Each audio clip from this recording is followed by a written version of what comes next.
everyone, welcome back to my channel. र आजको भिडियोमा चाहिँ हामी यो लुक क्रिएट गर्न लागेको छौं। यो चाहिँ थाहा पाइसक्नु भयो होला, यो चाहिँ तीजको लागि मेकअप लुक चाहिँ मैले क्रिएट गरेको छु अनि यो चाहिँ एकदम सिम्पल इजी राख्न खोजेको छु।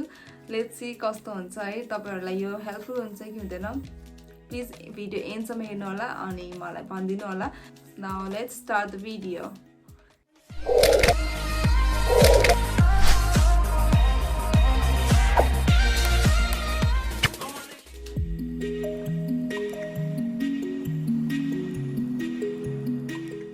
आज चाहिँ हामी एकदमै क्विक अनि इजी टाइपको चाहिँ तीज मेकअप लुक गर्न लागेको छौं। त्यसको लागि चाहिँ फर्स्टमा चाहिँ आफ्नो फेसलाई चाहिँ मोइस्चराइज गर्नुपर्छ।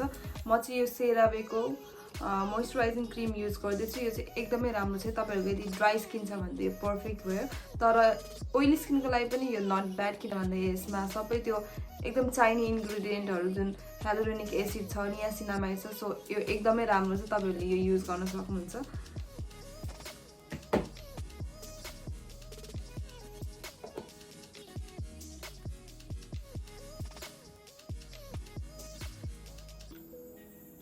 फेस मोइस्चराइज गरेपछि चाहिँ तपाईहरुले सन ब्लक युज गर्नु। सन ब्लक चाहिँ एभ्री डे युज गर्नु, नो म्याटर व्हाट। अब घाम लागे पनि नलागे पनि पानी परे पनि जे गरे पनि सन ब्लक चाहिँ लगाउनु पर्छ। तपाईहरुले जति स्किन केयर गरिरहनु भएको छ, यदि सन ब्लक लाउनु भएको छैन भने त्यो केही वर्क गर्दैन। त्यही भएर सन ब्लक चाहिँ मस्ट हो है, सधैँभरि मेकअप गरे पनि नगरे पनि सन ब्लक चाहिँ लगाउनु होला।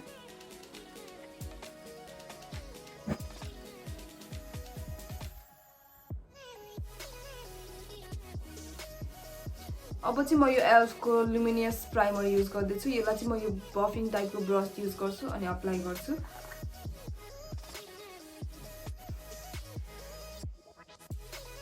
यसले चाहिँ अलिकति साइन दिन्छ के फेसमा। लुमिनियस भने चाहिँ थाहा पाइहाल्नु होला, यो चाहिँ अलिकति साइनी टाइपको चाहिँ लुक दिन्छ यसले।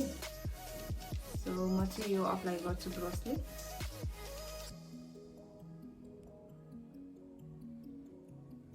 फाउन्डेसन को लागि चाहिँ म यो Maybelline को superstay 24 आवर फाउन्डेसन लिन्छु। मेरो सेड छ वार्म सन 36 नम्बर है। यो चाहिँ एकदमै राम्रो छ है। तपाईहरुको अब यदि ओइली स्किन छ भने चाहिँ बेस्ट हो, तर ड्राई स्किन को लागि पनि यसले राम्रो काम गरेको छ। मैले धेरैको रिभ्यु हेरेको थिएँ, ड्राई स्किन को लागि पनि इट वर्क्स बेस्ट है। सो आई थिंक अब यसलाई चाहिँ हुडा ब्युटी को सँग चाहिँ कम्पेयर गरिन्छ। So you can by this one है, राम्रो छ एकदमै। यो ब्युटी ब्लेन्डर चाहिँ मजाले भिजाएर पानीमा मैले पानी सबै निचारेर चाहिँ ल्याइसकेको छु। तपाईहरु पनि ब्युटी ब्लेन्डर युज गर्नु भएको छ भने चाहिँ यसरी युज गर्नु। अब प्रोडक्ट यहाँ छ, अब यसलाई म ड्याप गर्दै आफ्नो स्किनमा चाहिँ लगाउँछु।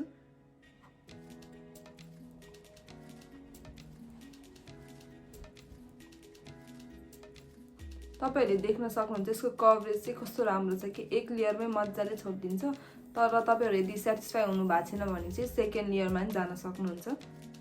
सकेसम्म आफ्नो बेस चाहिँ अलिकति थिनै राखौं है, त्यसले चाहिँ अलिक केकी बनाउँदैन। सो हामी चाहिँ एक लेयरै युज गर्छौं।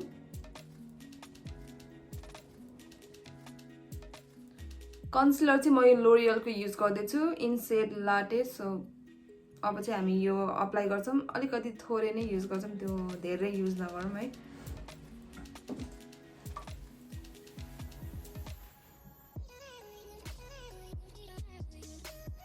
यही बेला चाहिँ अब हाम्रो आइलिडमा नि लगाउँछौं, सो दैट अहिले पछि त्यो आई स्याडो लाउँदा चाहिँ प्राइम गरिरहनु पर्दैन।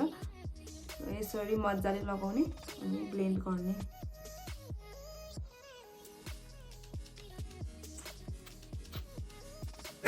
ब्लेन्ड गर्ने मजाले गर्ने।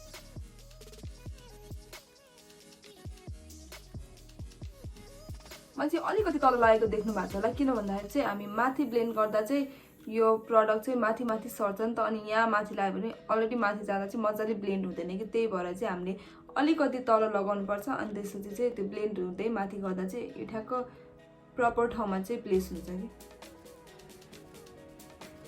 आज चाहिँ म यो Maybelline को चाहिँ आइब्रो पेन्सिल युज गर्दैछु। यो चाहिँ ब्रो अल्ट्रा स्लिम भन्ने Maybelline को हो। सो यो चाहिँ यस्तो खालको हुन्छ अनि त्यसपछि यता साइडमा चाहिँ स्पुली हुन्छ। सो आज चाहिँ म यसले नै बनाउँछु है। यसमा चाहिँ हामी एन्डबाट स्टार्ट गर्छौं अनि एन्डबाट स्टार्ट गर्दै गर्दै अगाडि जान्छौं।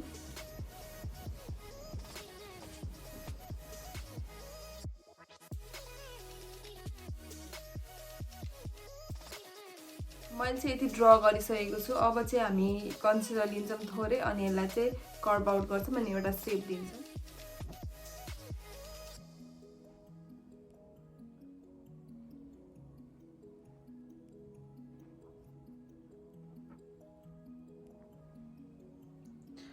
म चाहिँ यो Maybelline Fit Me को पाउडर लिन्छु। 15 सेडमा छ है, लुज पाउडर। यो एकदमै राम्रो छ कि तपाईले बिर्कोमा यसरी खनाउनु अनि लगाउनु।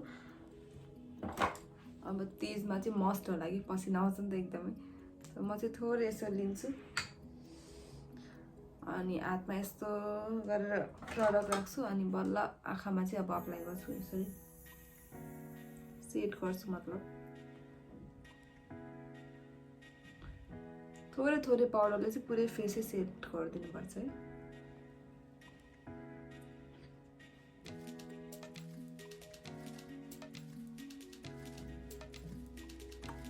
आई स्याडो चाहिँ म यो रिभोल्युसनको लिँदैछु है। यसको चाहिँ म आज एउटा मात्रै सेड लिन्छु। आज हामी एकदम इजी टाइपको एउटा मात्रै सेड लिएर गर्छु। म चाहिँ यो सेड लिन्छु। सो ब्रस चाहिँ यस्तो खालको मोटो खालको चाहिँ ब्लेन्डिङ ब्रस लिन्छु अनि यसरी प्रडक्ट लिन्छ है। Type of access.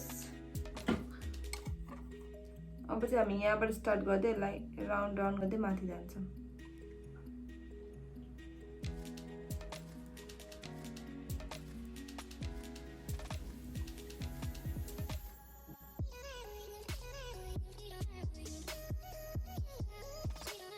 यति ब्लेन्ड भएपछि चाहिँ अब हामी यो फ्ल्याट टाइपको ब्रस लिन्छौँ है यस्तो। अनि त्यसपछि यसले चाहिँ अब सेम त्यही सेड चाहिँ यसरी ट्याप गर्छौँ अनि अब यो जुन तल खाली छ नि हो त्यहाँ चाहिँ अप्लाई गर्छौँ यसरी।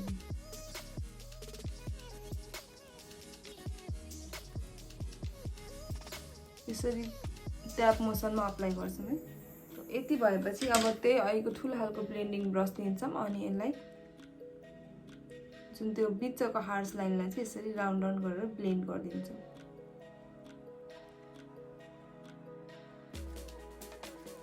सो यति ब्लेन्डिङ भएपछि चाहिँ हाम्रो आई कम्प्लिट हुन्छ र यसरी नै म आफ्नो अर्को आई चाहिँ अफ क्यामरा गर्छु। म चाहिँ सोनाटाको आइलाइनर चाहिँ अब लगाउँछु।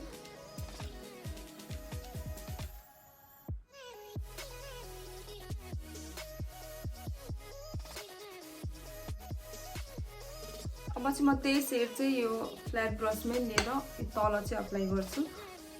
सो यसरी माथि प्लेस गर्ने अनि अब चाहिँ म यो वेट एन्ड वाइल्डको चाहिँ ब्रन्जर लिन्छु अनि एउटा यस्तो खालको ब्रस लिन्छु अनि यसलाई यसरी सोल्भ गरेर आफ्नो फेसमा चाहिँ अपवर्ड डिरेक्सनमा चाहिँ अप्लाई गर्छु।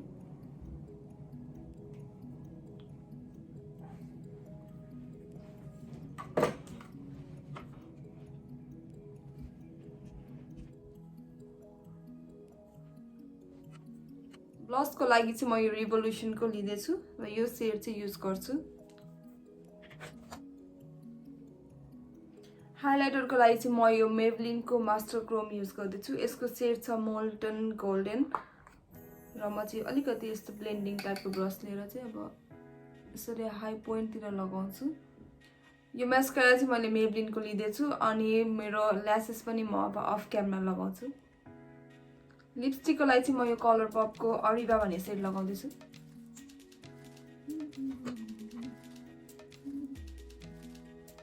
फाइनली अब म लास्टमा मेकअप सेट गर्न चाहिँ morpheको यो सेटिङ स्प्रे युज गर्दैछु। सो यति भएपछि चाहिँ हाम्रो मेकअप लुक चाहिँ कम्प्लिट हुन्छ। म अब यो कपाल सपाल खोलेर हल्का गरेर आउने छु ब्याक विथ अल दिस नक्कल झक्कलै। सो अब चाहिँ हाम्रो यो भिडियो चाहिँ एन्ड भएको छ। हाम्रो तीज मेकअप लुक चाहिँ यस्तै छ है। सो आई होप तपाईहरुलाई यो लुक इजी लाग्यो होला अनि मैले चाहिँ एउटा मात्रै आइस्याडो कलर युज गर्नुको कारण पनि त्यही थियो, तपाईहरुले चाहिँ इजिली चाहिँ यो लुक क्रिएट गर्न सक्नुहोस् भनेर हो। So Please don't forget to like, comment and subscribe to my channel, and also follow me on my Instagram. मेरो Instagram handle चाहिँ म यतातिर राखिदिन्छु, गएर फलो गर्न सक्नुहुन्छ. यो भिडियो कस्तो लाग्यो कमेन्ट बक्समा नि लेखिदिनु होला. अनि तपाईहरुलाई चाहिँ फाइनली चाहिँ ह्यापी तीज भन्न चाहन्छु र यो तीजले चाहिँ तपाईहरुको लाइफमा खुशियाली नै खुशियाली छाओस्. Thank you so much for watching this video.